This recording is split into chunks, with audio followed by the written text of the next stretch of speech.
যে maximum pressure যেটার ফলে একটা গ্রাউন্ড বা একটা সয়েল সারফেস ফেইল হওয়ার পসিবিলিটি থাকে সেটাকে বলা হয় আলটিমেট।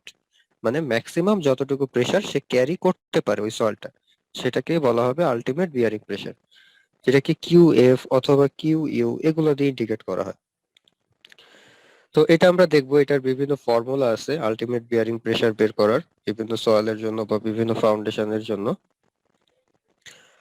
এটা ছাড়া আমাদের আরো একটা দুইটা ডেফিনেশন এখান থেকে পড়তে হবে, যেমন allowable bearing pressure. Allowable bearing pressure যেটা থাকে এটাকে কিউ এ দিয়ে ইন্ডিকেট করা হয়। Allowable bearing pressure takes account the tolerance of the structure to settlement and may be much less than Q S. তার মানে এখানে হচ্ছে অ্যালাউবেল মানে হচ্ছে যতটুকু ক্যারি করার পসিবিলিটি থাকে সেটা হচ্ছে অ্যালাউবেল, মানে সেটেলমেন্ট হওয়ার আগ পর্যন্ত যতটুকু প্রেসার সে ক্যারি করতে পারে সেটা হচ্ছে তার অ্যালাউবেল বিয়ারিং প্রেসার। তো আমরা এখানে বিভিন্ন ধরনের ডেফিনেশন দেখতে পাচ্ছি। তো এই ডেফিনেশন গুলো সবাই পড়ে ফেলবা, কারণ কিছু সময় মাঝে মাঝে দেখা যায় কিছু বড় কোনো প্রশ্ন বা থিওরি টাইপের কিছু প্রশ্নের সাথে কিছু ডেফিনেশন দিয়ে দেয়, ঠিক আছে, রিলেটেড কোশ্চেন থাকে। তো এই ডেফিনেশন গুলো সবাই পড়ে ফেলবা। আচ্ছা, এরপরে আমরা দেখবো হচ্ছে বিভিন্ন ফর্মুলা। সো ফর্মুলা দেখার আগে আমরা একটা টপিক একটু দেখে নিই, সেটা হচ্ছে ফেইলর মোডস। আমরা যে আহ, আমরা যে ফাউন্ডেশন গুলা ডিজাইন করব, সেই ডিজাইন করার আগে আমাদেরকে ফেইলর মোড গুলো আগে জেনে নিতে হবে, যে ফাউন্ডেশন গুলা কিভাবে ফেইল হওয়ার পসিবিলিটি থাকে। তো জেনারেলি তিন ধরনের ফেইলর মোড পাওয়া যায়। প্রথম হচ্ছে জেনারেল শিয়ার ফেইলর, সেকেন্ড হচ্ছে পাঞ্চিং শিয়ার ফেইলর, আর থার্ড হচ্ছে লোকাল শিয়ার ফেইলর। তো জেনারেল শেয়ার ফেইলর আমরা নর্মালি যে একটা ফাউন্ডেশন যদি নর্মালি ফেইল করে কোনো লোডের কারণে বা কোনো এক্সটার্নাল রিজনের কারণে, যদি কোনো কারণে ফেইল করে, সেই ক্ষেত্রে সেই ফেইলরটাকে বলা হয় জেনারেল শেয়ার ফেইলর। নর্মালি যেটা হয়ে থাকে একটা ফাউন্ডেশনে। পাঞ্চিং শেয়ার ফেইলর হচ্ছে যে এক্স্যাক্টলি যেখানে লোডটা কাজ করে, ফাউন্ডেশনের এক্স্যাক্টলি যে পয়েন্টটাতে এক্সটার্নাল লোডটা কাজ করে, সেই পয়েন্টের নিচে যদি ফেইলর দেখা যায়, সেটাকে বলা হয় হচ্ছে পাঞ্চিং শেয়ার ফেইলর। আর লাস্টে যেটা আছে লোকাল শেয়ার ফেইলর হচ্ছে এই জেনারেল শেয়ার ফেইলর এবং পাঞ্চিং শেয়ার ফেইলরের ভিতরে যদি কোনো ফেইল দেখা যায়। জেনারেল শেয়ার ফেইলরের একটা রেঞ্জ আছে, পাঞ্চিং শেয়ার ফেইলরের একটা রেঞ্জ আছে, এই দুইটা রেঞ্জের ভিতরে বা এই দুইটা রেঞ্জের মাঝখানে যদি কোনো ভ্যালু দেখা যায়, সেটাকে বলা হয় punching share failure, local share failure. দেখো, an intermediate mode of failure between condition A and B, মানে এই যে জেনারেল শেয়ার ফেইলর এবং পাঞ্চিং শেয়ার ফেইলরের ভিতরে যদি কোনো ভ্যালু পাওয়া যায়, সেটাকে বলবো আমরা লোকাল শেয়ার ফেইলর। এই তিন ধরনের ফেইলর মোড থাকে একটা ফাউন্ডেশনের। Source of obtaining bearing capacity values. একটা বিয়ারিং ক্যাপাসিটির ভ্যালু, একটা সয়েলের যে বিয়ারিং ক্যাপাসিটিটা হয়, সেই বিয়ারিং ক্যাপাসিটির ভ্যালু আমরা কোন কোন ভ্যালু সাহায্যে আমরা এটা পেতে পারবো বা কিভাবে আমরা এটাকে আইডেন্টিফাই করতে পারি। এটা আমরা বিভিন্ন টেস্টের সাহায্যে আইডেন্টিফাই করতে পারি। তো সেই টেস্টের নামগুলো এখানে বলা আছে, যে আমরা যদি দেখি যে সয়েল লোড টেস্ট যদি আমরা করি, সেই ক্ষেত্রে আমাদের বিয়ারিং ক্যাপাসিটি ভ্যালুটা আমরা পেতে পারবো। এছাড়াও বিভিন্ন ধরনের ল্যাবরেটরি টেস্ট আছে, যে টেস্টগুলোর সাহায্যে বিয়ারিং ক্যাপাসিটির ভ্যালুটা আইডেন্টিফাই করা যায়। অ্যানালাইটিক্যাল মেথডে এটা করা যেতে পারে। এছাড়া বিভিন্ন ইমব্যাঙ্কমেন্ট যখন ডিজাইন করা হয়, সেই ডিজাইনের ক্ষেত্রে সয়েলে যে বিয়ারিং ক্যাপাসিটি গুলো থাকে, সয়েলের বিয়ারিং ক্যাপাসিটি গুলো আইডেন্টিফাই করা হয়। তো এগুলো সাধারণত ফিল্ডে করা হয়, আবার অনেক সময় ফিল্ড থেকে স্পেসিমেন কালেক্ট করে বা ফিল্ড থেকে সয়েল স্যাম্পলটা কালেক্ট করে ল্যাবরেটরিতে টেস্ট করে এগুলোর ভ্যালু আইডেন্টিফাই করা হয়। সো এই বিভিন্ন ওয়েতে আমরা এই টেস্টগুলো করে বিয়ারিং ক্যাপাসিটির ভ্যালুগুলো আইডেন্টিফাই করতে পারি। তো আমরা এই যে বিয়ারিং ক্যাপাসিটির কথা বলতেছি, এই বিয়ারিং ক্যাপাসিটির ভ্যালুটা আমরা আইডেন্টিফাই করব হচ্ছে টাইরজাইগিস থিওরির সাহায্যে, বা টাইরজাইগিস তার থিওরি থেকে যে ফর্মুলাটা দিছে সেই ফর্মুলার সাহায্যে আমরা বিয়ারিং ক্যাপাসিটির ভ্যালুগুলো আইডেন্টিফাই করব। তো টারজাইগি হচ্ছে একজন জিওটেকনিক্যাল সায়েন্টিস্ট। উনি হচ্ছে ওনাকে বলা হয় ফাদার অফ জিওটেকনিক্যাল ইঞ্জিনিয়ারিং। মানে জিওটেকনিক্যালের ম্যাক্সিমাম যে ফর্মুলা বা ম্যাক্সিমাম যে কনসেপ্ট, সেগুলো উনিই দিয়েছেন। তো উনি এই বিয়ারিং ক্যাপাসিটির উপরে কিছু ফর্মুলা দিছে এবং উনি ফার্স্টে কিছু জিনিসকে অ্যাজিউম করে নিছে। ঠিক আছে, সেই অ্যাজাম্পশনস গুলো আমরা একটু দেখে নিই। প্রথম যে অ্যাজাম্পশনসটা আছে তার সেটা হচ্ছে ফুটিং বেস ইজ রাফ। যে ফুটিংটা দেওয়া হবে বা যে ফাউন্ডেশনটা আমরা দিব, সেই ফাউন্ডেশনের বেসটা অবশ্যই রাফ হতে হবে। কারণ বেসটা যত বেশি রাফ হবে সয়েলের সাথে তার ফ্রিকশনটা তত বেশি হবে এবং সেই জিনিসটা বেশি স্টেবল থাকবে, মুভমেন্টটা কম হবে বা সেটেলমেন্টটা কম হবে। সো তার প্রথম অ্যাজাম্পশনসটাই হচ্ছে footing base is rough. Second যে অ্যাজাম্পশনস তার আছে সেটা হচ্ছে footing is shallow, that is DF smaller divided by B must be smaller than or equal 1। এটা কিন্তু আমরা দেখে আসছিলাম প্রথমেই যখন আমরা শ্যালো ফাউন্ডেশনের টাইপ গুলো দেখতেছিলাম। তো শ্যালো ফাউন্ডেশন হওয়ার কন্ডিশনটা কি ছিল? কন্ডিশনটা হচ্ছে যে শ্যালো ফাউন্ডেশনের ক্ষেত্রে ফাউন্ডেশন যে ডেপথটা হবে, ফাউন্ডেশন ডেপথের ভ্যালু তার উইথের ভ্যালুর থেকে অবশ্যই ছোট হবে বা সমান হবে। তো এই কারণে DF divided by B, B হচ্ছে ফাউন্ডেশনের width, must be smaller than or equal 1 and shear along CD is neglected। তো আমরা সেটা দেখব পরবর্তীতে ফিগার আছে এখানে। আর লাস্ট যে এখানে পয়েন্ট বলতেছে অ্যাজাম্পশনস এর সেটা হচ্ছে footing is a stiff footing that is L by B must be greater than or equal 10। যদি একটা ফুটিংকে স্টিফ ফুটিং হতে হয়, আমরা স্টিফ ফাউন্ডেশন দেখে আসছিলাম টাইপস এর ওখানে, বা স্টিফ ফুটিং, এটা যদি হতে হয় তার কন্ডিশন হচ্ছে তার ফাউন্ডেশনের যে লেন্থ এবং উইথ এটার যে রেশিও, এটার ভ্যালুটা অবশ্যই 10 অথবা 10 থেকে বড় হতে হবে। and the stress distribution is assumed to be plane। স্ট্রেসের যে ডিস্ট্রিবিউশনটা হবে সেটাকে প্লেন কনসিডার করে নেওয়া হবে। তো এই তিনটা অ্যাজাম্পশনস সে প্রথমেই কনসিডার করে নিছে। তার জায়গায় যে ইকুয়েশনটা আমরা পাবো সেখানে আমরা এই তিনটা অ্যাজাম্পশনসকে কনসিডার করে নিব।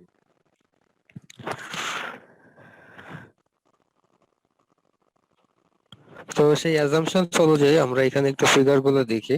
যে দেখো এখানে ফার্স্টেই যে কথাটা বলে দিছিল যে ফাউন্ডেশন বেস ইজ রাফ, দেখো সেটা দেওয়া আছে আমাদের টপে যে ফিগারটা এখানে দেখতে পাচ্ছি আমরা, সেখানে ফাউন্ডেশনের যে বেস আছে সেই বেসটার নিচে দেখো লেখা আছে রাফ বেস। তার মানে এখানে ফাউন্ডেশনের যে তলদেশ বা ফাউন্ডেশনের যে একদম বটম পোর্শন সেটা অবশ্যই রাফ হতে হবে। এরপরে বলতেছে যে আমাদের যে ফাউন্ডেশনের যে ডেপথ বাই উইথ যে রেশিওটা হবে, মানে ডেপথ বলতে ডিএফ যেটা ফাউন্ডেশন ডেপথ এবং উইথ যেটাকে আমরা বলি বি, সেই ডেপথ বাই উইথ এর যে রেশিও সেটা অবশ্যই 1 অথবা 1 এর থেকে ছোট হবে। সেই কন্ডিশনটা রাইট সাইডে লিখে দিছে যে DF must be smaller than or equal B. তো এই কন্ডিশনটা হচ্ছে তার অ্যাজাম্পশনস ছিল। এবং শিয়ার অ্যালং সিডি, সিডি যে লাইনটা আছে, সিডি লাইন, তো এখানে শেয়ারের যে ভ্যালুটা হবে সেই শেয়ারের ভ্যালুটাকে আমরা নেগলেক্ট করব। মানে শেয়ারটাকে এখানে আমরা কনসিডার করতেছি না বিয়ারিং ক্যাপাসিটি ডিজাইন করার ক্ষেত্রে। তো এই অ্যাজাম্পশনস গুলোকে ফার্স্টে কনসিডার করে নিচ্ছে। তো এই ফিগারে কিছু জিনিস একটু বুঝে নিতে হবে আমাদের। এটা আমরা একটু দেখে নিই যে ফাউন্ডেশনের উপরে যতটুকু লোড আসতেছে সেটাকে আমরা কি দিয়ে প্রকাশ করতেছি এখানে, ক্যাপিটাল কিউ ইউ। ফাউন্ডেশনের যে উইথ সেটাকে আমরা কি দিয়ে প্রকাশ করতেছি, ফাউন্ডেশন উইথ,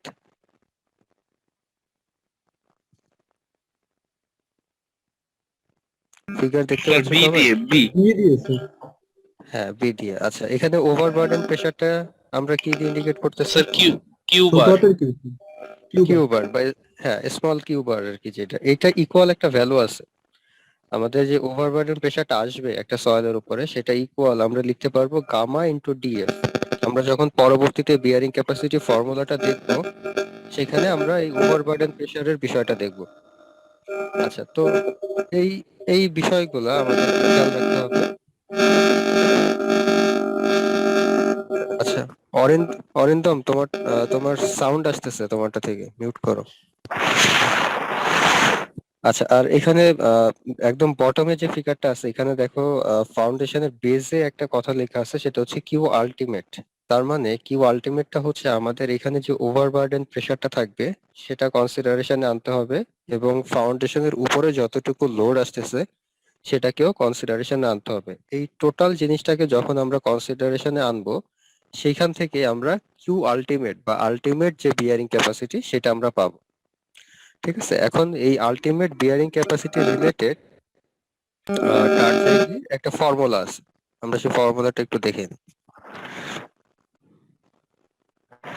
দেখো, ultimate bearing capacity for Terzaghi's equation, এখানে একটা ইকুয়েশন দেওয়া আছে টার্জাইগির, সেটা হচ্ছে Q ultimate equal C N C plus Q bar N Q plus 0.5 gamma B N gamma. Formula দেখতে পাচ্ছ সবাই? ফর্মুলা দেখা যাচ্ছে? জি স্যার। আচ্ছা, জি স্যার।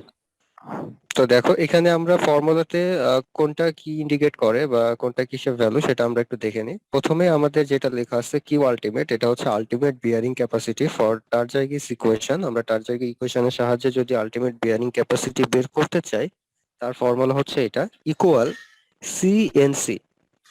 একটা ফর্মুলায় সি কি ইন্ডিকেট করে? সি হচ্ছে কোহেশন ইন্ডিকেট করে, ঠিক আছে? এবং এন সি, এন কিউ এবং এন গামা, ফর্মুলায় যে তিনটা জিনিস লেখা আছে N C, N Q, N gamma, এই তিনটা হচ্ছে বিয়ারিং ক্যাপাসিটি ফ্যাক্টর। আমরা এই ফ্যাক্টর গুলো পরবর্তীতে দেখবো যে এই ফ্যাক্টর গুলোর ভ্যালু আমরা কিভাবে পাবো। এগুলো হচ্ছে মেইনলি আমরা অ্যাঙ্গেল অফ ইন্টারনাল ফ্রিকশনের সাহায্যে বের করব। এই যে ফ্যাক্টর গুলো আছে তিনটা, এন সি, এন কিউ এবং এন গামা, এই তিনটা ফ্যাক্টরের ভ্যালু। তো আমরা সি দ্বারা ইন্ডিকেট করি কোহেশন, তার মানে প্রথমে যে পার্টটা আমরা দেখতে পাচ্ছি সি এন সি, এটা হচ্ছে কোহেশনের একটা part, plus Q bar N Q. Q বারটা কি ছিল? কিউ বারটা হচ্ছে ওভারবার্ডেন প্রেসার ছিল। তো ওভারবার্ডেন প্রেসার কিউ বারের এই জায়গাতে আমরা আবার লিখতে পারবো গামা ডিএফ। আমরা যে ফর্মুলাতে একটু আগে ডায়াগ্রামে দেখে আসলাম যে Q bar equal gamma DF লেখা যায়। তো এখানে Q bar into N Q, এটা হচ্ছে মেইনলি ওভারবার্ডেন প্রেসারের জন্য এই অংশটা আসে, plus 0.5 gamma B N gamma. তো এই পার্টটা mainly friction, angle of internal friction যেটা থাকে সেই ফ্রিকশনের জন্য এই পার্টটা আসে। তো এখানে হচ্ছে গামা, যেটা গামাটা হচ্ছে যে সয়েলটা ব্যবহার করা হচ্ছে সেই সয়েলের ইউনিট ওয়েটটা হচ্ছে গামা। আমরা যে ফাউন্ডেশনটা ব্যবহার করতেছি তার উইথ হচ্ছে বি, আর এন গামা হচ্ছে একটা ফ্যাক্টর, এটা হচ্ছে ফ্রিকশনাল অ্যাঙ্গেলের জন্য যে ফ্যাক্টরটা আসে সেটা হচ্ছে এন গামা। তো এই ফর্মুলাটা হচ্ছে টারজাইগিস বিয়ারিং ক্যাপাসিটিস ইকুয়েশন। তো দেখো নিচে দুটা কথা লেখা আছে, একটা হচ্ছে Q ultimate equal gross ultimate bearing capacity including the effect of Terzaghi's overburden pressure. তো কিউ বার যেটা, এটা আমরা কিউ আলটিমেট যেটা, এটা হচ্ছে গ্রস আলটিমেট বিয়ারিং ক্যাপাসিটি। আমরা যে আলটিমেট বিয়ারিং ক্যাপাসিটিটা বের করি সেটা টারজাইগিস ইকুয়েশনের সাহায্যে, এবং কিউ বার এখানে যেটা বলতেছি সেটা হচ্ছে ওভারবার্ডেন প্রেসার, যেটা ইকুয়াল লেখা যায় হচ্ছে গামা ইন্টু ডিএফ। আমরা যেটা দেখে আসলাম ডায়াগ্রামে, গামাটা হচ্ছে সয়েলের ইউনিট ওয়েট এবং ডিএফটা হচ্ছে ফাউন্ডেশনের যে ডেপটা হয় সেটা হচ্ছে ডিএফ। আর এখানে আমরা যে তিনটা যে ফ্যাক্টর দেখতে পাচ্ছি, যে এন সি, এন কিউ এবং এন গামা, এই তিনটা ফ্যাক্টর হচ্ছে বিয়ারিং ক্যাপাসিটি ফ্যাক্টর। লাস্টে এটা লেখা আছে যে এন আই, মানে এখানে যে ফ্যাক্টর গুলো বোঝাচ্ছে সেটাগুলো হচ্ছে বিয়ারিং ক্যাপাসিটি ফ্যাক্টর প্রত্যেকটা, the value of which depend on the angle of internal friction. এই যে তিনটা ভ্যালু মানে এন সি, এন কিউ এবং এন গামা, এই তিনটা হচ্ছে সয়েলের অ্যাঙ্গেল অফ ইন্টারনাল ফ্রিকশনের উপরে ডিপেন্ড করে। ফর্মুলা সবার কাছে ক্লিয়ার তাহলে? ফর্মুলাটা কোনটা কি জিনিস? জি স্যার। তো আমরা যে কথাটা বলতেছিলাম যে বিয়ারিং ক্যাপাসিটি যে ফ্যাক্টর গুলো থাকে সেই ফ্যাক্টর গুলো আসলে একটা সয়েল যেটা দিয়ে দিবে আমাদেরকে অ্যানালাইসিস করতে, সেটার বিয়ারিং ক্যাপাসিটি ফ্যাক্টর যেটা আছে তার অ্যাঙ্গেল অফ ইন্টারনাল ফ্রিকশনের উপরে এটা ডিপেন্ড করবে। তো অ্যাঙ্গেল অফ ইন্টারনাল ফ্রিকশনকে আমরা ফাই দিয়ে ইন্ডিকেট করি। তো আমাদেরকে অবশ্যই সয়েলের অ্যাঙ্গেল অফ ইন্টারনাল ফ্রিকশন দিয়ে দিতে হবে, না হলে আমরা এই ফায়ের ভ্যালুগুলো, আমরা এই ফ্যাক্টরের ভ্যালুগুলো পাবো না। যদি ফায়ার ভ্যালু না দিয়ে দেয় সেই ক্ষেত্রে ডিরেক্টলি ফ্যাক্টর গুলো দিয়ে দিবে, ঠিক আছে? যে কোনো একটা ভ্যালু দিয়ে দিবে, হয় ফায়ার ভ্যালু দিয়ে দিবে ম্যাথে, না হলে অবশ্যই এই যে বিয়ারিং ক্যাপাসিটি ফ্যাক্টর গুলো আছে এই ফ্যাক্টর গুলো দিয়ে দিবে। তো যদি ফায়ার ভ্যালু দিয়ে দেয় সেই ক্ষেত্রে চার্ট দিয়ে দিতে হবে এই ফ্যাক্টর গুলো পাওয়ার জন্য। এটা হচ্ছে সেই চার্ট, যে চার্টের সাহায্যে আমরা এন সি, এন কিউ এবং এন গামার যে ভ্যালু, এই তিনটা ভ্যালু আমরা আইডেন্টিফাই করতে পারবো। এখন দেখো এটা বের করা খুবই সহজ। যেমন আমরা যদি 0 ডিগ্রির জন্য কনসিডার করি যে আমাদের ফায়ার ভ্যালু যখন 0 হবে, তখন এনসির ভ্যালু হবে হচ্ছে 5.7, এন কিউ যেটা আছে এটার ভ্যালু হবে 1 এবং এন গামা যেটা সেটার ভ্যালু হবে হচ্ছে 0। তো এইভাবে আমরা একটা ফাই যদি আমাদেরকে দিয়ে দেয়, অ্যাঙ্গেল অফ ইন্টারনাল ফ্রিকশন যদি আমাদেরকে দিয়ে দেয়, আমরা সেটার সাহায্যে এনসি, এন কিউ এবং এন গামা এই তিনটার ভ্যালু আইডেন্টিফাই করতে পারবো। এখন তাহলে তোমরা আমাকে একটা ভ্যালু বলো যে আমাদের অ্যাঙ্গেল অফ ইন্টারনাল ফ্রিকশন যদি 30 হয় সেই ক্ষেত্রে ভ্যালুগুলো কি কি হবে তিনটা ফ্যাক্টর? স্যার 30 হলে এনসি 37.2 আর এন কিউ 22.5, এন গামা 19.7। 19.7, হ্যাঁ। এই এই যে তিনটা ভ্যালু, এই তিনটা ভ্যালু আমরা এই ফায়ের সাহায্যে খুব সহজে আইডেন্টিফাই করতে পারবো। তো এখন দেখো, এখন অনেক সময় একটা বিষয় দেখা যায় যে ম্যাথ করার সময় ডিরেক্টলি এখানে যে ভ্যালুগুলো দেওয়া আছে, যেমন দেখো প্রত্যেকটা হচ্ছে 5 করে ইনক্রিজ করতেছে, 0, 5, 10, 15 এইভাবে ইনক্রিজ করতেছে।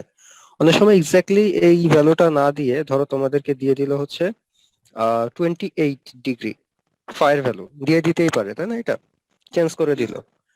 আচ্ছা, তো সেই ক্ষেত্রে আমরা এই যে আমাদের এনসির ভ্যালু বা এন কিউ ভ্যালু মানে বিয়ারিং ক্যাপাসিটি ফ্যাক্টর যেগুলো, এই ভ্যালুগুলো আমরা কিভাবে আইডেন্টিফাই করব, এটা একটু বুঝতে হবে যে ইন্টারমিডিয়েট যদি কোনো ভ্যালু দিয়ে দেয় সেই ক্ষেত্রে আমরা এটাকে কিভাবে আইডেন্টিফাই করব। তো এটা মনে রাখবো, এটা আইডেন্টিফাই করা খুবই সহজ। এটা বের করার প্রসেস হচ্ছে আমরা ডিফারেন্স করে বের করব। এটাকে আমরা দুইটা ভ্যালুর ডিফারেন্স করে বের করব। যেমন তুমি দেখো যে তোমাদেরকে যদি 28 ডিগ্রি বলে দেয়, তাহলে 28 ডিগ্রি কোন দুইটা ভ্যালুর মাঝখানে আছে? স্যার 25 আর 30।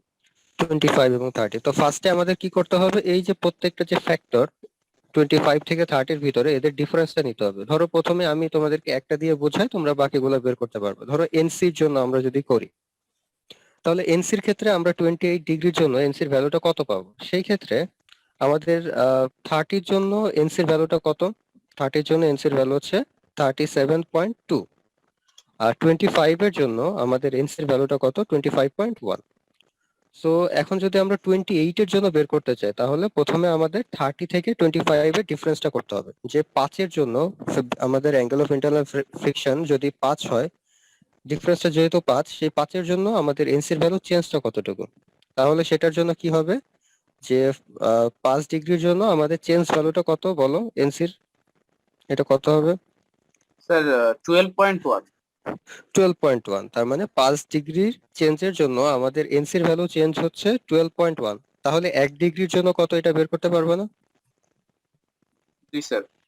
হ্যাঁ, তো তো ফার্স্টে হচ্ছে 1 ডিগ্রির জন্য করে নিবা, তারপরে কি করবা, আমাদের যেহেতু 28-এর জন্য বের করতে বলছে 28, তার মানে আমরা ধরো 25-এর সাথেও এটাকে যোগ করবো, তাহলে আমাদেরকে কত ইনক্রিজ করতে হবে? 3 3 পরিমাণ ইনক্রিজ করতে হবে। এই জন্য আমাদেরকে কি করতে হবে, প্রথমে 5-এর জন্য যত হয় ওটা দিয়ে আমরা কি বের করে নিব, 1-এর জন্য কত তার সাথে আমরা বের করে নিব 3-এর জন্য কতটুকু। তার মানে 5-এর জন্য 12.1 হলে 1-এর জন্য কত সেটা আমরা বের করব, তারপরে আমরা বের করব 3-এর জন্য কত, ঐকিক নিয়মে। বুঝতে পারছো? জি স্যার। জি স্যার। ঐকিক নিয়মে আমরা যেটা করি, তো 3-এর জন্য যখন আমরা ভ্যালুটা পেয়ে যাব যে 3 ডিগ্রি ডিফারেন্সের জন্য আমাদের এনসির ভ্যালুটা কত, ওই ভ্যালুটাকে আমাদের কি করতে হবে, ওই ভ্যালুটাকে আমাদের হচ্ছে এই যে 25-এর যে ভ্যালুটা আছে 25.1, এটার সাথে যদি আমরা তিনের জন্য ওই ভ্যালুটা যোগ করে দিই, সেটাই কিন্তু 28-এর জন্য আমরা পেয়ে যাব। বিষয়টা ক্লিয়ার সবার কাছে? জি স্যার। ওকে, তো এই ঠিক একইভাবে আমরা এন কিউ এর জন্য এবং এন গামার জন্য এই একই প্রসেসে ডিফারেন্স করে আমরা ভ্যালুগুলো আইডেন্টিফাই করতে পারবো। তো আমাদের দেখতে হবে আমাদের যে অ্যাঙ্গেল অফ ইন্টারনাল ফ্রিকশন যেটা দিয়ে দিচ্ছে সেটা কোন রেঞ্জের ভিতরে পড়তেছে বা কোন লিমিটের ভিতরে পড়তেছে, সেই দুইটার মাঝখানে আমাদের ডিফারেন্সটা করতে হবে। তো অনেক সময় ডিরেক্টলি ভ্যালু পাওয়া যায় ফাইয়ের যে ভ্যালুগুলো দেওয়া আছে সেখান থেকে, আবার অনেক সময় মাঝখান থেকে বের করে নিতে হয়। তো এটা কোশ্চেনের উপর ডিপেন্ড করবে আসলে, যে আমাদের কোশ্চেন দেখে বুঝতে হবে কি করতে হবে আমাদের। তো এইভাবে আমরা তিনটা ফ্যাক্টর খুব সহজে আইডেন্টিফাই করে ফেলতে পারি যদি আমাদের চার্ট দিয়ে দেয়। আচ্ছা, এখন আমরা আরো কিছু ফর্মুলা দেখব যেগুলোর সাহায্যে আসলে আমরা আমাদের যে ডিজাইনের ম্যাথ গুলো থাকবে বিয়ারিং ক্যাপাসিটি, সেই ম্যাথ গুলো করবো মেইনলি। তো দেখো এখানে তিনটা ফর্মুলা আছে। তিনটা ফর্মুলা তিন ধরনের ফাউন্ডেশনের জন্য। ফাউন্ডেশন ডিজাইনের ক্ষেত্রে তো ফাউন্ডেশনের যে শেপ গুলো হয় সেই শেপ গুলো উল্লেখ করে দেয়। যেমন প্রথমে বলে দিতে পারে যে একটা স্কোয়ার ফাউন্ডেশন ডিজাইন করো বা একটা সার্কুলার ফাউন্ডেশন ডিজাইন করো বা একটা রেক্টেঙ্গুলার ফাউন্ডেশন ডিজাইন করো, এই ধরনের ফাউন্ডেশনের ডিরেক্টলি উল্লেখ করে দিতে পারে ডিজাইনের ক্ষেত্রে। তো যদি আমাদেরকে এরকম ডিরেক্টলি উল্লেখ করে দেয় যে স্কোয়ার ফাউন্ডেশন ডিজাইন করতে হবে, সেই ক্ষেত্রে টারজাগিস যে আলটিমেট বিয়ারিং ক্যাপাসিটির যে ইকুয়েশন, সেই ইকুয়েশনটা হচ্ছে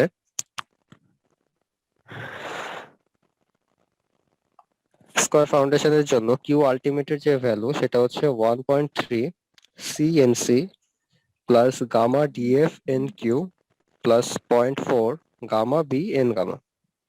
এটা হচ্ছে স্কোয়ার ফাউন্ডেশনের জন্য। তো আমরা ফর্মুলাটা একটু দেখে নিই যে আমাদের আলটিমেট বিয়ারিং ক্যাপাসিটিটা ইকুয়াল হচ্ছে 1.3 সিএনসি প্লাস গামা ডিএফ। এই যে গামা ডিএফ এটা আসলে কোথা থেকে আসলো? এটা কিন্তু ওই যে কিউ বার যেটা ছিল, small Q bar overburden pressure, সেই ফর্মুলা থেকে আমরা লিখে দিয়েছি ডিরেক্টলি, যে এখন আর আমরা স্মল কিউ বার ব্যবহার করতেছি না, আমরা সেটার জায়গায় গামা ডিএফ ডিরেক্টলি লিখে দিচ্ছি ইনটু এন কিউ। কিউ হচ্ছে ওভারবার্ডেন যে ফ্যাক্টরটা থাকে সেটা, এন কিউ প্লাস 0.4। দেখো স্কোয়ার ফাউন্ডেশনের জন্য যে ফ্যাক্টর যেটা আছে, মানে যে কনস্ট্যান্টটা আছে সেটা কিন্তু 0.4 গামা বি এন গামা। গামাটা হচ্ছে সয়েলের যে ইউনিট ওয়েট, বি হচ্ছে আহ, যতটুকু ফাউন্ডেশনের উইথ, আর এন গামাটা হচ্ছে ফ্যাক্টর। তো এটা হচ্ছে স্কোয়ার ফাউন্ডেশন যদি আমাদেরকে বলে দেয়, সেই ক্ষেত্রে আমাদেরকে যে ফর্মুলার সাহায্যে আলটিমেট বিয়ারিং ক্যাপাসিটিটা আইডেন্টিফাই করতে হবে। এখন আমাদেরকে যদি স্কোয়ার ফাউন্ডেশন না বলে দিয়ে যদি আমাদেরকে বলে দেয় যে ফাউন্ডেশনটা হচ্ছে সার্কুলার ফাউন্ডেশন, সেই ক্ষেত্রে ফর্মুলা চেঞ্জ কি হচ্ছে দেখো। সেই ক্ষেত্রে স্কোয়ার ফাউন্ডেশন এবং সার্কুলার ফাউন্ডেশনের ফর্মুলা একদম প্রায় সেম, জাস্ট চেঞ্জ হচ্ছে লাস্টের যে পোর্শনটা, মানে ফ্রিকশনের যে পোর্শনটা, সেখানে কনস্ট্যান্ট স্কোয়ারের জন্য হচ্ছে 0.4, কিন্তু সার্কুলারের জন্য সেই কনস্ট্যান্টের ভ্যালুটা হচ্ছে 0.3। দেখতে পাচ্ছ সবাই চেঞ্জটা? জি স্যার। তো তো এটা খেয়াল করবা যে তো ম্যাথের ক্ষেত্রে কোন ফাউন্ডেশনের ক্ষেত্রে ডিজাইন করতে বলতেছে, যে স্কোয়ার বলতেছে নাকি সার্কুলার বলতেছে নাকি রেক্টাঙ্গুলার বলতেছে। যদি রেক্টাঙ্গুলার বলে সেই ক্ষেত্রে ফর্মুলা চেঞ্জ আছে, সেক্ষেত্রে বি এবং এল চলে আসে ফর্মুলাতে। তো বিটা হচ্ছে ফাউন্ডেশন যেটা ব্যবহার করা হয় তার উইথ, আর এলটা হচ্ছে ফাউন্ডেশনের লেন্থ। এবং ফর্মুলাটা একটু ডিফারেন্ট এই রেক্টাঙ্গুলার ক্ষেত্রে। ফর্মুলাটা দেখে নেবে, বাকি সব সিমিলার, মানে যে জিনিসগুলো দেওয়া আছে যেমন সি এন সি। সি তো আমরা জানি কোহেশন, এনসি হচ্ছে কোহেশনের যে যে ফ্যাক্টরটা থাকে, গামা ডিএফ ডিএফ হচ্ছে ফাউন্ডেশনের যে ডেপথ, এইগুলা।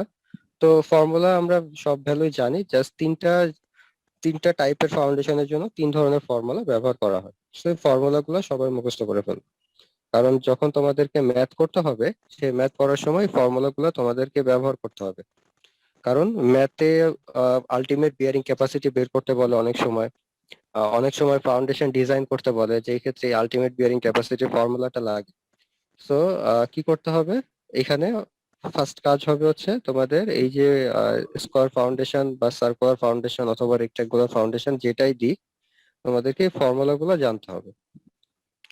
সো ফর্মুলা গুলো খুব বেশি কঠিন না, এটা একবার বা দুইবার লিখলে এগুলা অটোমেটিক্যালি, বা ম্যাথ প্র্যাকটিস করলে এগুলা অটোমেটিক্যালি হয়ে যাবে। কিন্তু ফর্মুলায় কোনটা কি জিনিস সেগুলা, বা কোনটা কি ভ্যালু, সেই ভ্যালুগুলো অবশ্যই তোমাদের ক্লিয়ার রাখতে হবে। ঠিক আছে? কারো কোথাও ডাউট আছে এখানে ফর্মুলাতে? যদি থাকে বলতে পারো। না স্যার। ওকে, ঠিক আছে। তো তাহলে আজকে ক্লাস এতটুকু থাক। আমরা নেক্সট ক্লাসে হচ্ছে আমরা আজকে যে ফর্মুলা গুলো দেখলাম, এই ফর্মুলা রিলেটেড আমরা ম্যাথ করব নেক্সট ক্লাসে। ঠিক আছে? আর এই জি স্যার। এই ডকুমেন্টটা কি তোমাদের দেওয়া আছে? না সিআর স্যার। এটা দেওয়া নাই তাই না? ওকে, আমি তাহলে ক্লাস শেষে তোমাদেরকে এটা সেন্ড করে দেবো। জি স্যার। ওকে, তোমরা আমাকে অ্যাটেন্ডেন্সটা সেন্ড করে দাও সিআর। আর তোমাদের ক্লাস টেস্ট কেমন হয়েছে? জি স্যার, মোটামুটি ভালো হয়েছে। আচ্ছা, ঠিক আছে।